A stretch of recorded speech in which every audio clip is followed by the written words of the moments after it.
Hello, hello, hello, hello, and welcome to season 2 of the Africa Football Showdown. Now, I just want to start off by saying a big thank you to all of you who are part of season 1, who made it such a success. Thank you so very much. And because we enjoyed making the program that much and you enjoyed watching it, guess what? We've come up with season 2. This is episode 1, rather. I'm so excited, of season 2. The Africa Football Showdown, your one-stop shop for everything African football. My name, of course, is Peter Opoche. I'm joined by none other than my sidekick, Daniel Datzi, wingman, if you like. Daniel, by the way, am I your sidekick or are you my sidekick? Does this sound does it sound nice to you when you call yourself a sidekick? Big man like Peter Okoche, I beg I'm you. just asking, man. I mean, I'm you're just big asking. open. Anyway, how have you You're been, big man? open side and then side. Anyway, nowadays the news going around, you have to be careful. I'm good, Peter. Good, good. It's good to hear from you. I'm still stuck in Nigeria. Well, not stuck in Nigeria. I'm here, because I want to be. I'm actually sitting in the newsroom. So if you hear any background noise, because that's the newsroom working behind me. But hey, it's great to be back for season 2, isn't it? It's awesome. Season 1 was amazing, despite the few heartbreaks. My high points will still be watching you mourn Nigeria, but we are here for season 2, and I can't My wait high for point, another my high another point, roller my coaster. high point would be Ghana leaving the Nations Cup before Nigeria. We got to the Still no final. Grammys, no AFCON, bro. Still no Listen, man, Grammys, no listen. AFCON. Let's not start season 2 on a wrong footing, okay? But the biggest story in the football world today is the 4-month ban that has been handed to Paul Pogba. It's a doping ban. He's been banned for 4 years, starting from last September. Paul Pogba, of course, World Cup winner with France, plays for Juventus, ex-Manchester United player, one of the most recognizable players in the world. He's now been banned for 4 years, meaning that if he loses his appeal, which he's likely to appeal, he cannot play football again till he's 33 years. What do you make of the whole story, Dan? Given the career arc of footballers, if the appeal does not go through, Peter, it might be the end of a career for Mm. of top flight football for Paul Pogba. I think it's a very sad end to a career that was too plagued by controversy. There was no reason in my mind why Pogba should have been as problematic as he was. Like throughout his career, can you imagine being one of the most expensive signings to Manchester United and leaving as a free transfer? Think about it. You come to Manchester United over 70 something million and you go back to Juventus as a free transfer. That should really, really put in perspective for you between 2016 and 2022 what happened with Paul Pogba. And I don't think this just started now. The controversies did not just start now. For me, if Well, you're gonna ask me, the simple answer is I was saddened. of course, I mean, it saddens all of us because we know what a magnificent footballer he is, a great athlete, a wonderful ambassador of the game when he's playing very well, or more like a wonderful advertisement of the game. But, he also had his injury problems. Yes, he had problems with I don't know whether it was the coach or the management at Manchester United, and, then wasn't playing well and wasn't playing regularly, then moved to Juve, and as he went back to Juve, became injured again, and had only come back to play a couple of matches before he was randomly tested and tested positive, And if it means the end of his career, then it would be a really sad end for what had the potential to be one of the greatest footballing careers anywhere in the world.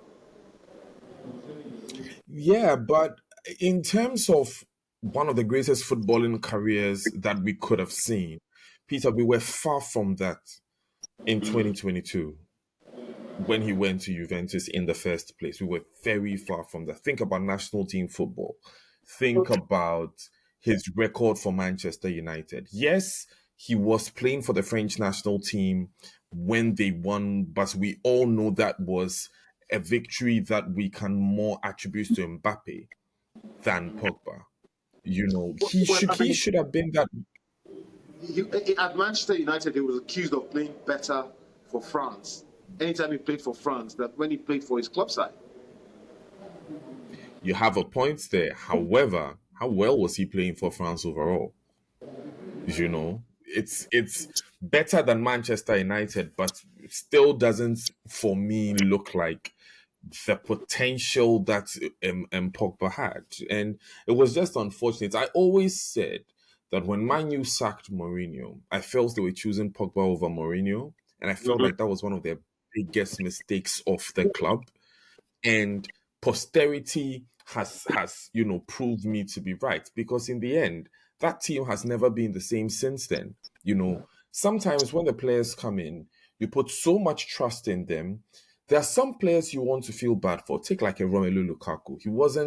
He didn't shine the best that he should, but off the pitch his attitude made you still endear yourself to him. Remember when Torres had his dark days in Liverpool?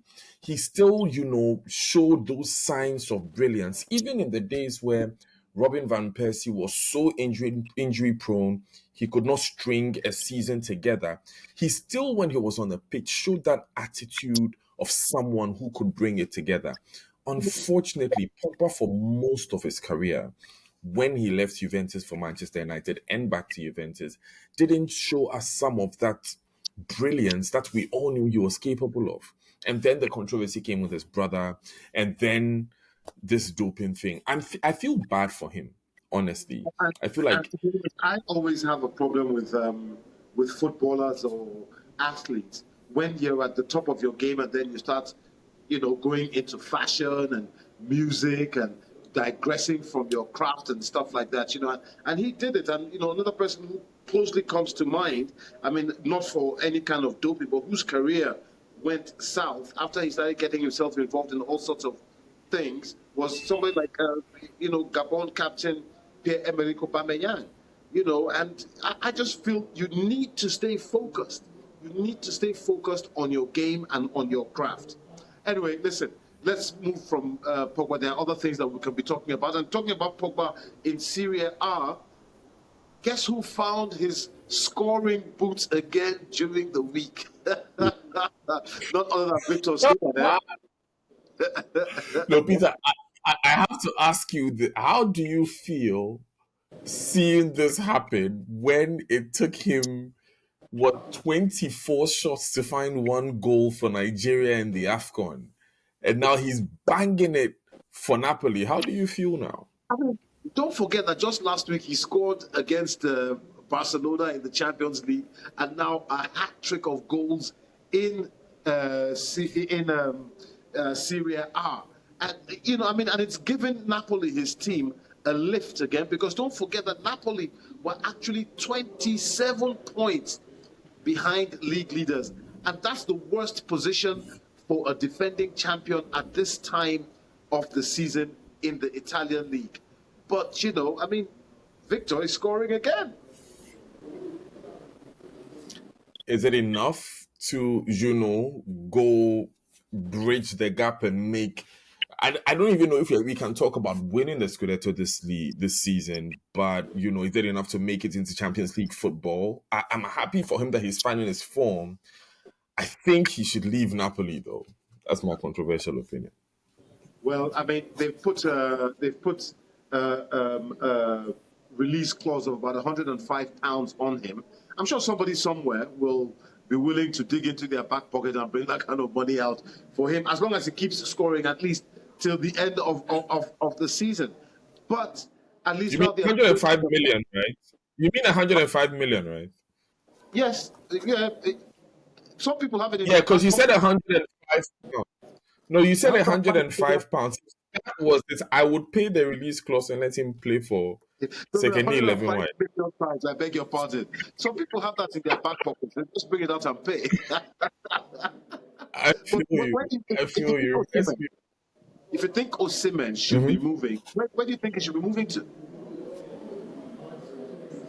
Um, my heart tells me England, and it will hurt me. I don't think that we have like a place for him in Liverpool, but I think he will do very well with the current Chelsea setup. I I I don't know. The way I see it, maybe it's because he's been connected to Chelsea so much. I think that with Osimhen in front, Chelsea can really, put up that masterclass performance that was lacking when they played against Liverpool in the Carabao Cup final. Even though they pulled that draw against Manchester City, you could see that look, it's just a matter of finding the net at getting the right striker who can position himself well to find the net when it's needed. I spent most of yesterday discussing how people like Erling Haaland get it right all the time. And I think that Osimhen is that kind of player who has the potential, with the right midfield setup, because he has good positioning. He has ball sense. When he was playing in AFCON, you can tell like the man has ball sense. The man knows when to track back. The man knows when to take on Yeah. defenders. I'm The kind man of like knows to create. kind of like surprised that you haven't mentioned Osimhen coming to Arsenal. It's my controversial opinion about Arsenal from last year when you guys bottled the last Premiership. But I don't think it's a matter of new firepower. It's not a matter of new firepower. You guys have, excuse me to say, you guys have England's best strikers. You guys have a wunderkid in the name of Edin Ketia. When you even like it for a Thomas Partey on a good day, if he's not injury prone, he can link a good pass or he can score a good goal. So I when you keep packing the fronts like that, I'm afraid of another Darwin Núñez situation. You get me? I don't know. I don't know if the multiple firepower of a new striker is what Arsenal needs. I think Osimhen needs to go somewhere that first of all he where the setup is ready for him. You get me? Yeah, and he can fit seamlessly into the team. He can write a good story. It's true that Chelsea has not really been Chelsea for a while, but from the last few games that I've seen, they're definitely ready for something new, to put them in front. I like what you said there. Chelsea has not been Chelsea for a while. Long may that last. But you just mentioned Thomas Partey. Now, he's back in training. Good news. Controversial opinion. Partey may be one of those players, like one of those Van Persie players. Like Partey is that guy that I trust, even if he's been out or off the field for months. When he comes back, you still feel his impact. Absolutely. Like there's no completely agree question. with you on that. And Yeah. watch Thomas Partey when he has a full season in Arsenal. I'll say this. I'm not saying it because I'm Ghanaian. Watch him when he has a full season in Arsenal. When he has like a complete, no problem, no headlines, no injury, nothing, just football. You will see what Arsenal will do for this country. Honestly, I Charlie. couldn't agree with you. He's back in training. The boys love him. The manager loves him. He loves the club. So I think, let's hope he just gets a few good runs. It's just that Arsenal are doing so well in the league now with Declan Rice, and they are changing Jorginho and other players around Declan Rice.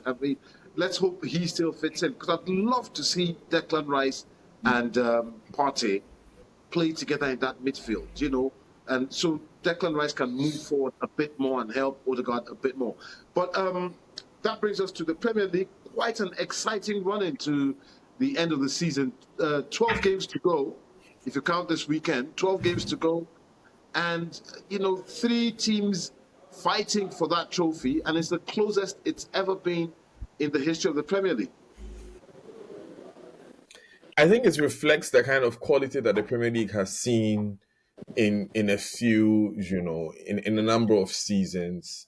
You have Manchester City that has, that very obvious firepower. That, De Bruyne Haaland combination. You could pack me and you behind them, and they would win a game.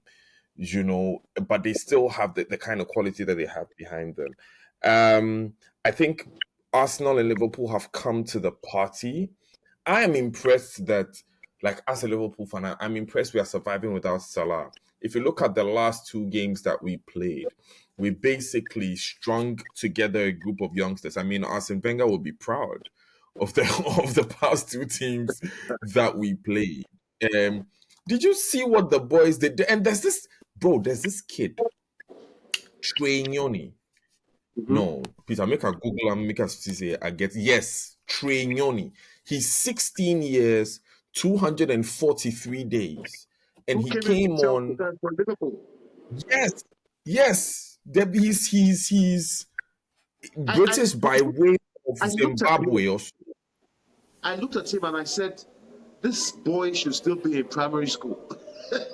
That's how He young he should. looked. Yes, he looked like a small kid. You know, some 16-year-olds look grown up. He looked like a 13-year-old kid going into that pitch against Liverpool. But, I mean, it just goes to show what Jurgen Klopp has done for that Liverpool side. You know, even their win against Chelsea in the Bravo. over the weekend in the Carabao Cup final. Yeah. Chelsea had more experienced players. Liverpool had at least 5 players who were 20 and under and had never played at that level before, and yet they won that game.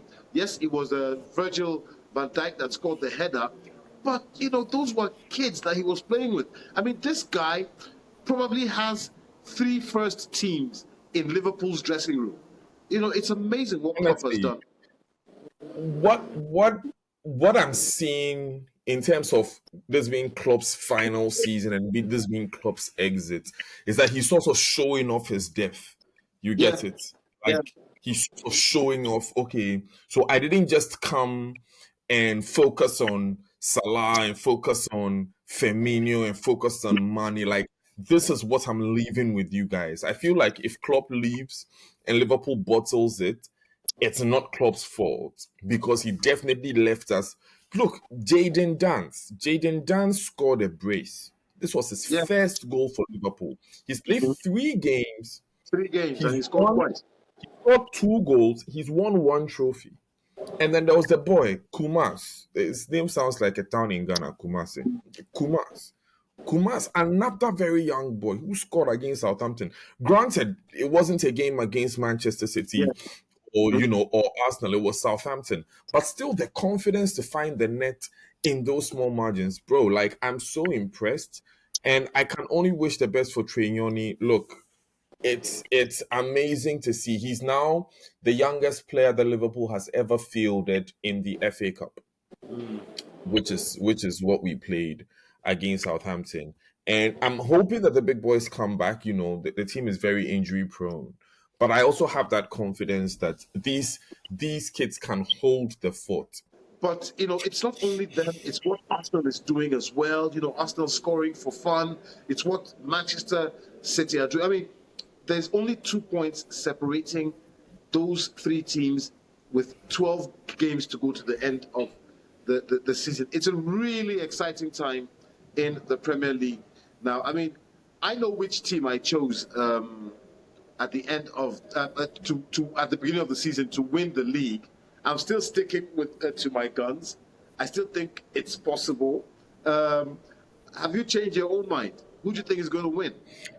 Oh, no, honestly, at the beginning of this season, I wanted Arsenal to have it because I felt like they deserved it after the last season and after they bottled it. But since Klopp announced that he's leaving, my mind has changed. Will they win one giver, make you go? Like, make we just chop one giver, make you hold goal. Yeah, you're Yeah, too honestly, because of, sentimental football fan. of course. Of course. I'm a team ultra. I know that. Listen, man. I mean, let's just hope we have as great a run into the end of the Premier League as we're predicting. I was going to ask you: have you been keeping up with the women's Olympic qualifiers for Paris next year? Yeah, you know something? It caught my attention. I want to give a shout out to this woman, Frida Aisi. Frida Aisi was like, she was this woman on Instagram doing all of these skill trick shots and stuff like that. She plays. I've forgotten her club. She was in Chelsea, but I think she plays in Charlton now. And she, joined the Black Queens. They've been doing very well. So that's what caught my eye. Currently, I know that the Black Queens drew their last game against Zambia. Zambia, which has the most expensive female player in the world right now. And yeah, so it was going to be daunting. We lost the first game 1-0, and then we drew the second game 3-3. If my memory serves me well. I know the Super Falcons were also on show this week, Peter. I mean, for the Super Falcons, they beat Cameroon, the Indomitable Lionesses, 1-0 in their second leg here in Abuja during the week. I think that was on Monday after drawing the first leg over the weekend in Cameroon. So, I mean, the Super Falcons are through to the next stage. They'll be playing South Africa's Bayana next. And it was a good game. I didn't get to go to the stadium. I mean, the gates were thrown open, so people could go in there for free. The crowd was quite sparse. But I caught highlights of it on TV. And Nigeria had almost its full complement of women's internationals. It was a really good, low-scoring game, but it looked like a pretty decent game. So, the girls are back at it. The World Cup last year was really exciting in New Zealand and Australia, and let's hope that whatever teams qualify from Africa at the Olympics next year in Paris, do us proud. I mean, I think it's time for our female teams to start winning big competitions outside of the continent. True. Look, and just a quick correction. Frida, she does play for Charlton Athletic, but she used to play for Arsenal, not Chelsea. Yeah. Look, I couldn't agree more. I watched that game between Nigeria and New Zealand. Yes. When they played in the World Cup, and it was a very exciting one. Everyone wrote Nigeria off. Oshoala showed her brilliance in that game. I can't wait to see what comes when the qualified team land in Paris. I hope it's Ghana. The Ghana coach, the Black Queens coach, has been enjoying sort of like a moment like how the England Lionesses coach was, where they were comparing her number of games and number of wins to her male counterpart, and they were like, look, let's give her the Black Stars. She looks like she can do a much better job than Chris Hughton could. Yeah, I mean, I'm all for it. Let's make some history. Because currently, speaking of which, we are trying to select a new coach for those Black Stars, bro. I mean, talking about the Black Stars coach, I thought they were going to be announcing a coach sometime this week for the Black Stars. That's what I mean. What I heard was Otto Addo, who took us to the World Cup, is sort of he played the World Cup qualifiers with us and took us to the World Cup. He is sort of in the lead. He did best in the interviews, and I'm like, bro, he did not do well in that World Cup. Yes, he qualified us over Nigeria with an away goal, but still, I don't think that's what Otto is the man to do. Thanks for reminding us. It's just me.